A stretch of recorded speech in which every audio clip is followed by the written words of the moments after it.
یہ خلیفہ دوم جو ہیں ان کے متعلق ہے، اور اس میں امیر المومنین علی ابن ابی طالب علیہ الصلوۃ والسلام کے متعلق ایک بات جو ہے وہ ان کے ساتھ منسوب ہے۔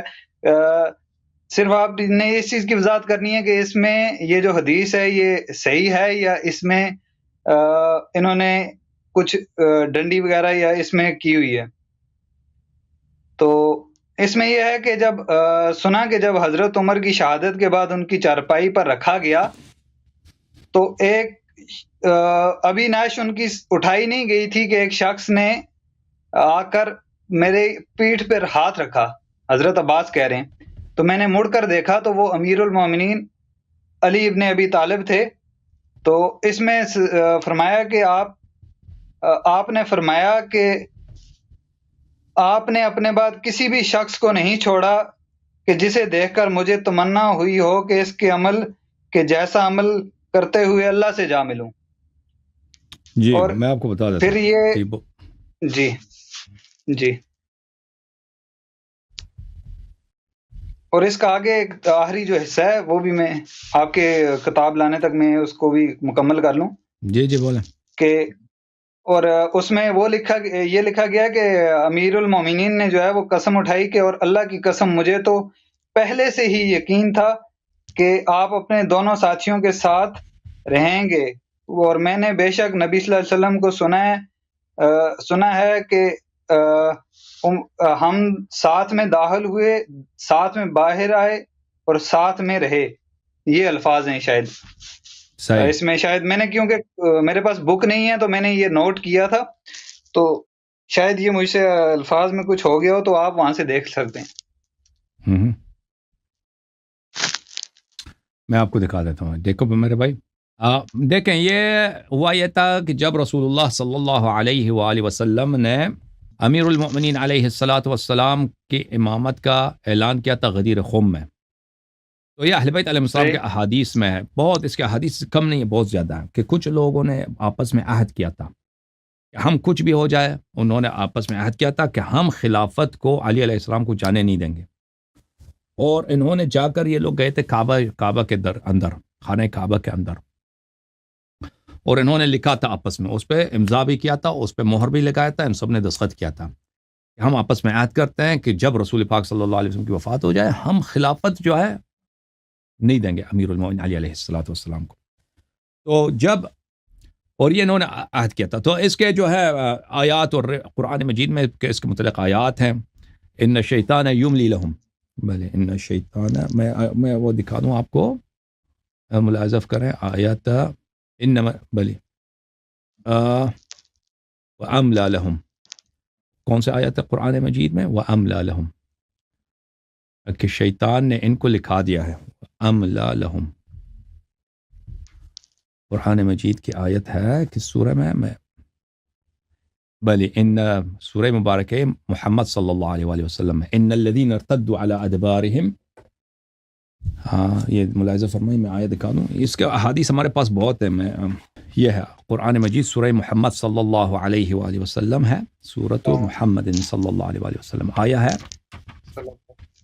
ان الذين ارتدوا على ادبارهم من بعد ما تبين لهم الهدى الشيطان سول لهم واملى لهم، جو لوگ مرتد ہو گئے اس کے بعد کہ ہدایت ان کے لیے واضح ہو گئی، ہدایت کے بعد، ہدایت سمجھنے کے بعد ہدایت بالکل واضح ہو گئی، مرتد ہو گئے، سول لهم الشیطان سول لهم، شیطان نے ان کے لیے ان کے عمل کی زینت کی، شیطان نے ان کو اچھے وعدے کیے، واملى لهم، اور شیطان نے ان کو لکھا دیا، ٹھیک ہے نا، شیطان نے ان کو لکھا دیا، املا بولتے ہیں لکھانے کو، تو یہ اس کے ذیل میں آیات ہیں، روایات ہیں کہ یہ کس کی طرف ہے کہ ابو عبیدہ جراح یہ لوگ گئے تھے، اور نمبر 1 نمبر 2 نمبر 3 یہ لوگ گئے تھے خانہ کعبہ میں، انہوں نے آپس میں عہد کیا تھا اور اس پہ دستخط کیا تھا کہ ہم امیر المؤمنین علیہ السلام کو یہ حکومت نہیں دیں گے۔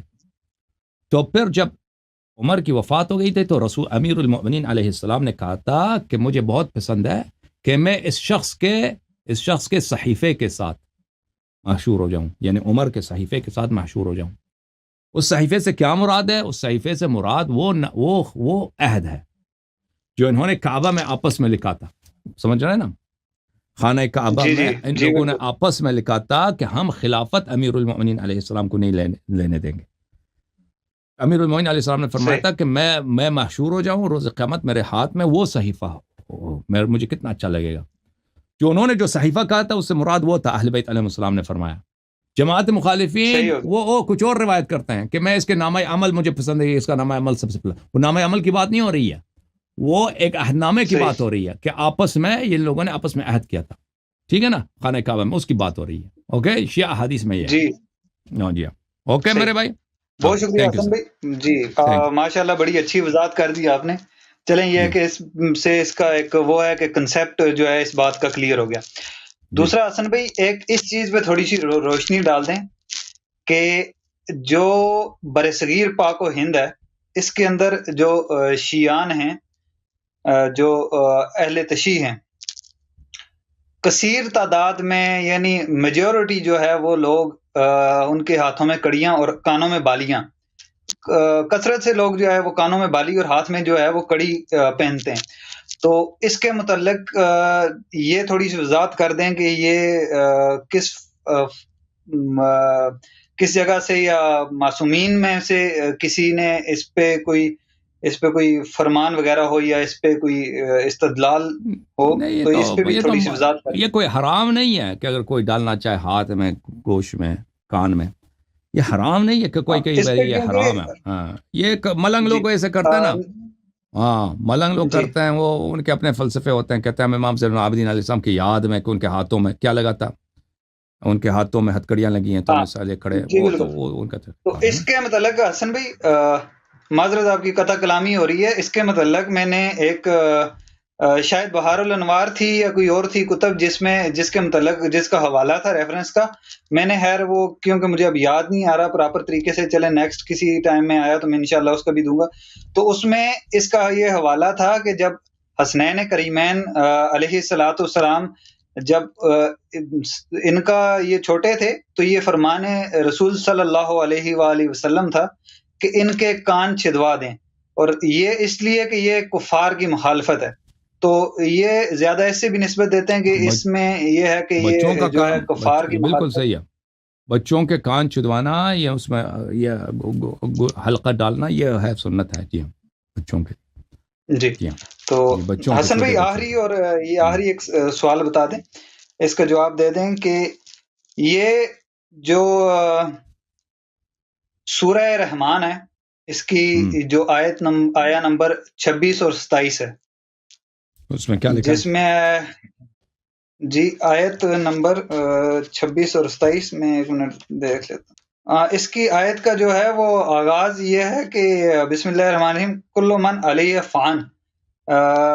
ترجمہ اس کا میں آپ کو بتا دیتا ہوں کہ روز محشر ہر چیز فنا ہو جائے گی، رہ جائے گا تو صرف کیا وجہ اللہ.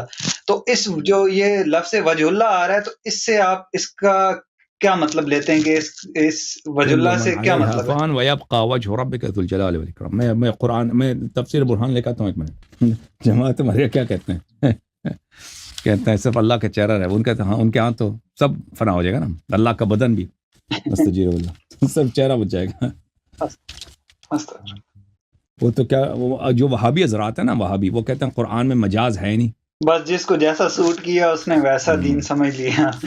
ایک منٹ، قرآن اور حدیث اور اہل البیت کے ساتھ تو کوئی منسلک ہوا نہیں کہ اچھے سے سمجھے. یہ دیکھو بھائی، یہ تفسیر برہان ہے، تفسیر برہان سید ہاشم بحرانی رحمۃ اللہ علیہ کی جلد نمبر 7 چاپ مؤسسۃ المجتبیٰ قوم مقدسہ میں چھپی ہے، صفحہ نمبر 390، جلد نمبر 7.